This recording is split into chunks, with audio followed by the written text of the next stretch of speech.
MLA కోట MLC అభ్యర్థుల ఎంపిక పూర్తి కాగానే మంత్రివర్గ విస్తరణపై సీఎం రేవంత్ రెడ్డి దృష్టి పెట్టనున్నారా? బడ్జెట్ సమావేశాల విరామ సమయంలో దీనికి సంబంధించి కసరత్తు జరగనుందా? ఈ నెలాఖరుకల్లా ఆ కసరత్తు ఓ కొలిక్కి రానుందా? బడ్జెట్ సమావేశాల తర్వాత కొత్త మంత్రులు కొలువు తీరనున్నారా?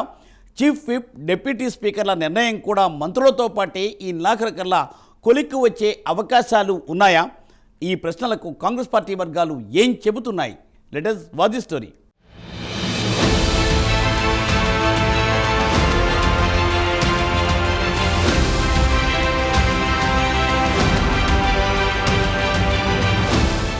మరో 3-4 రోజుల్లో ఎమ్మెల్సీ అభ్యర్థులు ఖరారు కానున్నారని, ఆ తర్వాత సామాజిక సమీకరణాలు, ఇతర అంశాల ఆధారంగా మంత్రివర్గ విస్తరణ కసరత్తు జరగనుందని కాంగ్రెస్ వర్గాలు చెబుతున్నాయి.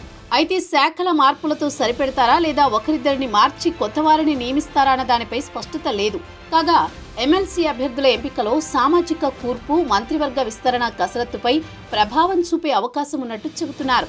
అసెంబ్లీలో కాంగ్రెస్ కున్న సంఖ్యాబలాన్ని బట్టి 4 ఎమ్మెల్సీ సీట్లు దక్కనున్నాయి. ఈ 4 సీట్లలో ఒక సీటు అగ్రకులానికి, 1 ఎంబీసీలకు, ఎస్సీ మాదిగ, ఎస్సీ మాలకు చెరో సీటు కేటాయించనున్నట్లు పార్టీ వర్గాల్లో ప్రచారం జరుగుతోంది.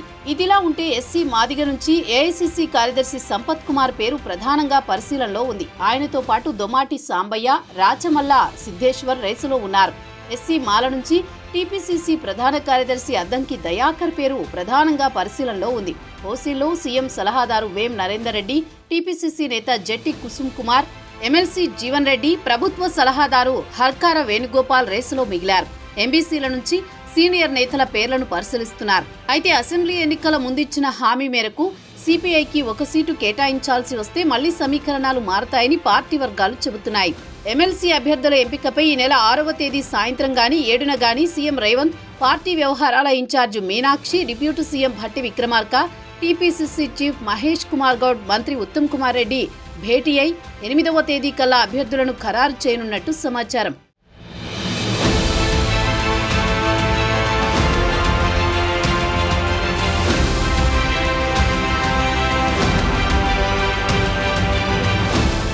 రాష్ట్రంలో బీసీ రిజర్వేషన్ పెంచుకునేందుకు వీలుగా రాజ్యాంగాన్ని సవరించాలంటూ కేంద్రంపై ఒత్తిడి తెచ్చేందుకు సీఎం రేవంత్ అఖిల పక్షాన్ని ఢిల్లీకి తీసుకువెళ్లనున్నారు. ఇందుకోసం బడ్జెట్ సమావేశాల మధ్యలో 1 వారం పాటు విరామం ఇవ్వనున్నట్టు చెబుతున్నారు. ఆ విరామ సమయంలో మంత్రివర్గ విస్తరణపై కసరత్తు చేపట్టనున్నట్టు తెలుస్తోంది. అయితే మంత్రివర్గాన్ని పునర్వ్యవస్థీకరించాలా లేక శాఖల మార్పుతో సరిపెట్టాలా అనే అంశంపై తర్జనభర్జన పడుతున్నట్టు సమాచారం. ఏడాది పాలనలో మంత్రుల పనితీరుపై అధిష్టానం ఇప్పటికే నివేదిక తెప్పించుకుంది. వారిలో ఆశించిన పనితీరు కనబరచని ఒకరిద్దరు మంత్రుల స్థానానే కొత్త వారికి అవకాశం ఇవ్వాలా లేక వారి శాఖలను మార్చాలా అన్న దానిపై పరిశీలన జరుగుతున్నట్టు సమాచారం. ప్రస్తుతం మంత్రివర్గంలో 6 బెర్తులు ఖాళీగా ఉన్నాయి. అయితే ముదిరా సామాజిక వర్గ నేతను మంత్రిని చేస్తామంటూ లోక్సభ ఎన్నికల సందర్భంగా సీఎం రేవంత్ ప్రకటించారు. ఈ నేపథ్యంలో పార్టీలో ఆ సామాజిక వర్గం నుంచి ఉన్న ఏకైక ఎమ్మెల్యే వాకిటి శ్రీహరికి మంత్రి పదవి దాదాపు ఖరారైనట్లు తెలుస్తోంది. అలాగే ఉమ్మడి నిజామాబాద్ నుంచి సుదర్శన్ రెడ్డికి మంత్రి పదవి కోసం సీఎం రేవంత్ రెడ్డి పట్టుబడుతున్నారు. అయితే రెడ్డి సామాజిక వర్గం నుంచి మునుగోడు ఎమ్మెల్యే కోమటిరెడ్డి రాజగోపాల్ రెడ్డి, ఉమ్మడి రంగారెడ్డి నుంచి మల్రెడ్డి రంగారెడ్డి, పరిగి రామ్మోహన్ రెడ్డి ప్రయత్నాలు చేసుకుంటున్నారు. కాంగ్రెస్ అధిష్టానం సోషల్ ఇంజనీరింగ్ కు ప్రాధాన్యమిస్తున్న నేపథ్యంలో విస్తరణలో రెడ్డి సామాజిక వర్గానికి 1 సీటు కేటాయిస్తే ఈ ముగ్గురి ఆశలు గల్లంతైనట్టేనంటున్నారు. పరిగి రామ్మోహన్ రెడ్డి, మల్రెడ్డి రంగారెడ్డిలో ఒకరికి చీఫ్ విప్ పదవి దక్కనున్నట్టు చెబుతున్నారు.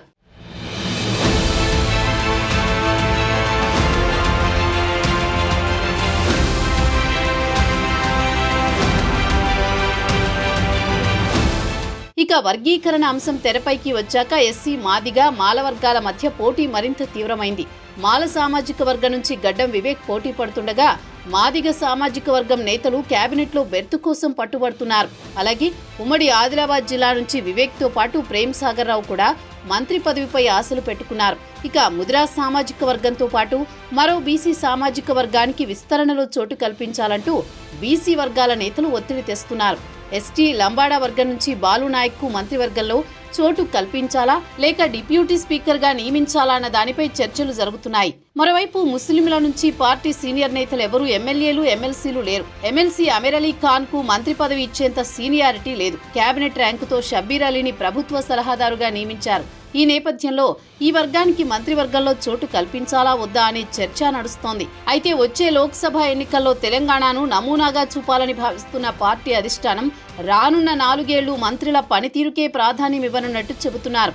ఈ నేపథ్యంలో మంత్రివర్గ విస్తరణలో అధిష్టానం తన మార్కు చూపించే ఆస్కారం ఉందంటున్నారు.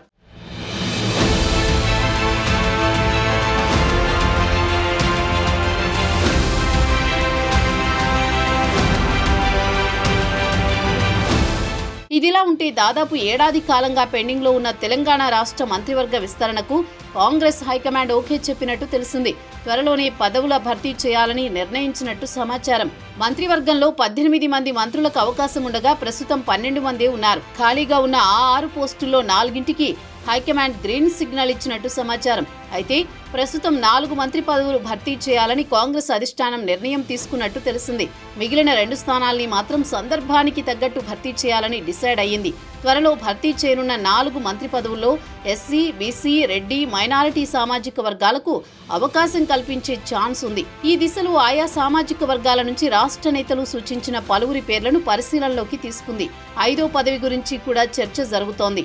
దీన్ని వెలమ వర్గానికి ఛాన్స్ ఇవ్వచ్చన్న ప్రచారం కూడా నడుస్తోంది. మరి దీనిపై ఫుల్ క్లారిటీ రావాలంటే మరికొన్ని రోజులు వేచి చూడాల్సిందే.